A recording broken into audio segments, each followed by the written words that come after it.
کیا کبھی کوئی مرد یا خواجہ سرا بھی حاملہ ہو کر بچے کو جنم دے سکتا ہے؟ قدرت کے نظام میں ایسا بہت کم ہوتا ہے، لیکن اگر ایسا ہو جائے تو دیکھ کر انسانی عقل دنگ رہ جاتی ہے۔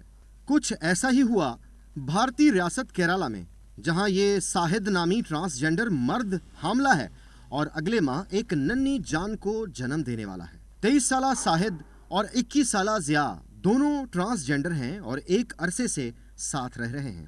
21 سالہ ضیاء ایک خاتون جبکہ شاہد ایک مرد ٹرانسجنڈر ہیں جو اپنی جنس کی تبدیلی کے عمل سے گزر رہے تھے۔ اسی دوران شاہد حاملہ ہو گیا اور جوڑے نے جنسی منتقلی کے عمل کو روک دیا۔ جوڑے کا کہنا ہے کہ پہلے اس بچے کو دنیا میں لائیں گے اور اس کے بعد جنسی منتقلی کے عمل کو جاری رکھیں گے۔ شاہد حاملہ ہونے سے پہلے جنسی تبدیلی کے پروسیس میں اپنی دونوں چھاتیاں نکلوا چکے تھے، جس کے باعث وہ بچے کو دنیا میں لانے کے بعد دودھ نہیں پلا سکیں گے۔ لیکن ڈاکٹرز نے کہا ہے کہ اس بچے کو میڈیکل کالج کے بریسٹ ملک بینک سے دودھ پلایا جائے گا۔ ٹرانسجنڈر جوڑا بچے کی اس دنیا میں آمد کا شدت سے انتظار کر رہا ہے۔ جوڑے کا کہنا ہے کہ ٹرانسجنڈر بچوں کو بچپن میں ہی والدین گھر سے نکال دیتے ہیں۔